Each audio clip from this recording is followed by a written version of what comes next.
Is it true that Steve and Bernie butted heads? Yeah, yeah. I mean, they were the kind of guys that they both alpha males. I met Bernie years and years ago when I used to have a golf tournament down in Bermuda. And Bernie was the highlight of my comedy. Bernie, felt like he didn't want to do it anymore. He was on his own path, and Steve. So, Have you ever wondered what happens when two major stars butt heads? Well, brace yourselves because at this moment, we are diving deep into a fiery showdown where none other than Samuel L. Jackson challenges Steve Harvey's tone-placarded title as the king of comedy. Trust us, this is a T-slip you will not want to miss. Hi everyone, and welcome back to Secret Life Channel. And picture this, Chicago, Samuel L. Jackson, and a game of golf. But not just with anyone. It was with Bernie Mac. When I came to Chicago, and I was doing negotiator, Bernie took care of me. He took me out to play golf. But when it comes to Steve Harvey, Jackson's tone shifts. He mentioned, "I hear y'all take recesses together on the yacht or commodity." Well, we get on the boat with Magic and Cookie. Steve and Margie have their own boat. Stay, what? Why the change in vibes when mentioning Steve? Rumored tales suggest Steve might have stepped on some toes. Dive deeper, and we decenter the complex relationship between Jackson and Harvey. While you'd suppose these two big shots would be thick as thieves, given their standing in the industry and participated in the same ethnical background, you could not be more wrong. Jackson's hassles with Harvey nearly silk. In fact, Jackson has subtly dropped hints in one's interviews that he is not a member of the Steve Harvey Addict Club. Could it be a bare contest between two leading television icons? Or is the plot murkier? Jackson's take on Harvey is not just about a competitive edge. It delves into the history with Bernie Mac, the fundamental numerous claim Harvey had in dismissal to grind with. Harvey, with his razor-sharp wit on the radio and his popular day talk show, sculpted out a name for himself. But charm is private, right? Harvey's accolades are a plenitude, a spectacular stage-up funnyman, an award-winning television icon, best-dealing pen, a smart businessman, and philanthropist. But Jackson, he is not buying what Harvey's selling. While numerous black celebrities tend to form bonds like Jackson's fellowship with Bernie Mac and Harvey's closeness with Martin Lawrence, Jackson and Harvey defy this norm. It's a curious case of one having a bone to pick with the other, while the ultimate treads on eggshells always was wide open for that. And he never lost being that sprat from Chicago that wanted to make everybody laugh and keep everybody happy. Shoveling into this A-list tiff, it becomes apparent that Jackson harbors dubities about Harvey's public image. His dubitation is not just limited to whispers. He upped the figure by participating in a memory of their awkward rendezvous en route to the ocean sometimes back. So what is brewing?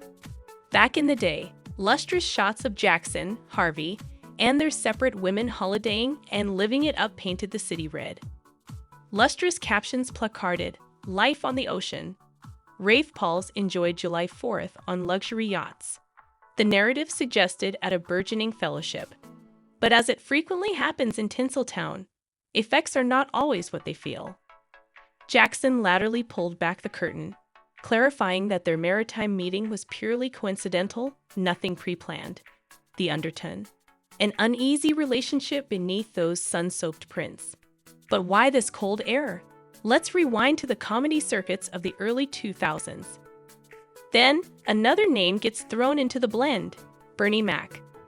Word on the conduit is that while Mac and Harvey were presumably platoon players in the comedy arena, behind-the-scenes drama painted a different picture. Harvey sounded to have been on a charge to outmatch Mac, a move relatively unsavory given they were both aiming for collaborative stardom. Bernie said in the GQ composition that when he got Ocean's 11, Steve had reached out to the directors that he allowed he'd be a better fit and tried to get the part. However, you'd flash back the iconic original lords of comedy shows. If you've got a good memory or just love comedy, but for those who missed out, this was the monumental platform that pelted Harvey, alongside other uproarious bents like D.L. Hewley's Cedric the Imitator, and the renowned Bernie Mac into the comedy stratosphere. Their roaring success was not just in the figures. This show readdressed comedy for generations to come. They were the Golden Four, agitating everything from African-American jests to the ridiculous complications of artistic nuances. While Harvey's stardom rose with his own television show and his knack for sportful followership badinage, Bernie Mac was the talk of the city. DLO was riding his success surge, and Harvey, though smooth on stage, was more combative off it. He would occasionally rally followership members about their fashion choices or make unborn career prognostications. In discrepancy, Bernie Mac's style was raw and important. He did not just aim for laughs. He hit the deeper passions of societal issues. The turnabout suggests that Harvey might have felt overshadowed by Bernie's name style, and what started as professional contests swelled into particular enmity. You feel that the beef between Bernie Mac and Steve Harvey was because Steve Harvey was getting a lot of network love during the time and Bernie Mac not so important. Yeah, and also Bernie started to get it. Now whispers from their inner circle suggest that this contest was not just professional covetousness. With recent exposures, the world is abuzz. Making together the celebrity jigsaw, the conduit buzzed with whispers that Bernie Mac and Steve Harvey locked cornucopias during their stint in the celebrated original Lords of Comedy tenures. Now the pussycat's out of the bag. Fellow stint member Cedric, the entertainer, divulged some sap on Shannon Sharpe's podcast, Club She, attesting, yeah, they were both strong personalities. They just had different shoes, but in the end, they managed to work through it. Cedric further revealed that their disharmony, combined with a protagonist's pride, unfortunately stopped them from gracing the stage together again. In a 2003 interview with GQ magazine, Mac suggested at Harvey's green-eyed monster, claiming Harvey tried sabotaging his movie places. Harvey, in 2010, expressed being wounded by Mac's reflections. One bigwig participated the inside scoop, professing that when Bernie Mac scored a part in the Ocean's 11 ballot, Harvey, driven by covetousness, tried to catch it down. Indeed, if it meant taking a pay cut. Now consider this, Mac and Hollywood icon Samuel L. Jackson were tighter than Utmost realize. Their camaraderie was not just limited to co-starring in Soul Men. Jackson has, over time, emotionally reflected on their bond and the surreal feeling of Mac's early departure before the film's release. He confessed, "We used to talk about blowing up and being notorious and doing all this stuff and all of that." Yet their star-speckled schedules limited their haunts. The end credits of Soul Men bore a sincere homage to Bernie Mac and Isaac Hayes. It was a move suggested by Jackson, echoing sentiments participated by director Malcolm D. Lee, who disregarded, "I have not relatively reused that Bernie is gone." With Jackson and Mac participating such a profound bond, it's no wonder Jackson might hold reservations about Harvey, especially after Bernie's candid exposures. Harvey, on the other hand, suggested an alternate interpretation of their story during a discussion with Ed Gordon's show on Black Entertainment Television. But as always, Tinseltown tales have multiple angles. So who is telling the whole verity? Right before we went out on stage on the King stint, Bernie used to stroke us all. Bernie was an athletic dude, so he used to stroke us on the reverse like basketball players. When Gordon put Harvey in the hot seat, the talk show host could not wince down from addressing the rumored clash. Harvey verified the pressure began after that controversial GQ composition where Mac suggested that Harvey's covetousness went beyond bare competition and into laboriously baffling his openings. Harvey's response: he admitted the composition soaked. "I was upset at first because it just was not true," he claimed. "Me and Bernie had a lot of good times together. And also this composition in GQ came out and put all this vicious stuff in there." He said he never said. I had to take him at his word for it. As tales go, Harvey claims he brazened Mac about the interview's allegations. He said he never said it. I had to take him at his word for it, revealed Harvey. And in a twist, he credited Bernie's widow, Rhonda McCullough, with helping him find check. Rhonda, of all people, knows the verity. It was a sanctification moment for me because I was suitable to let go of a lot of stuff. Yet, as homage adverts flowed, dutation floated. Suckers were not wholly convinced of Harvey's guilt.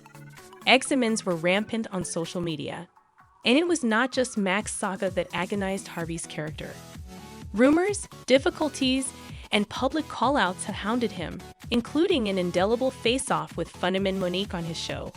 She not only brought humor, but also some home trueness, touching on assiduity politics, her relationship with Harvey, and other bigwigs. And that is when I look at my family, and I say, how dare you, Steve? In their violent exchange, Harvey suggested that Monique's station on Netflix sounded like an issue only the rich would fret about. He questioned her intentions about an implicit boycott, while Monique prompted influential numbers like him to stand in solidarity. But Harvey responded, stating, "You cannot immolate yourself. The stylish thing you can do for poor people isn't be one of them." Aside from the fact that his last relationship ended in unverifiable falsehoods that no one may actually ever uncover, his business side seems to be just as bad, as there have been numerous reports about just how Machiavellian he can be in his dealings. For starters, there's the fact that he was constantly caught up in conflict with people in his record who started out being his supporters, with reports of him siphoning money that was meant for the label into his personal account. Not just that, he was also caught up in more than a few lawsuits. In fact, only a couple of times back, one of his former business associates filed a lawsuit to the tune of millions of dollars against the rapper. Per the reports, Jeezy's one-time business associate, Demetrius Ellerbe, sued the rapper and Def Jam Recordings for unpaid shared profits in royalties and advances. Ellerbe asserted that since he helped Jeezy set up CTE Music in 2000, the two were business partners, and he should be paid half of the profits he has generated. They were partners. They started the company together. They grew the company together. And he is entitled to one half, said Ellerbe's lawyer. From the Atlanta Journal-Constitution, the suit claims that he has seen little payments from Jeezy, and that money has deliberately been funneled into personal accounts to avoid paying Ellerbe. He was reported to have still been awaiting an account from Def Jam, but Jeezy's former partner estimated he was owed $5 million, and most probably much more once royalties and interest are considered. While it remained unclear if the couple actually settled up outside of court, Ellerbe has been unrelenting in letting the world know who Jeezy really is. Recently, he was hosted by Big Bang and DJ Scream on an episode of Big Data, and he dove into details of Jeezy doing him dirty from the beginning.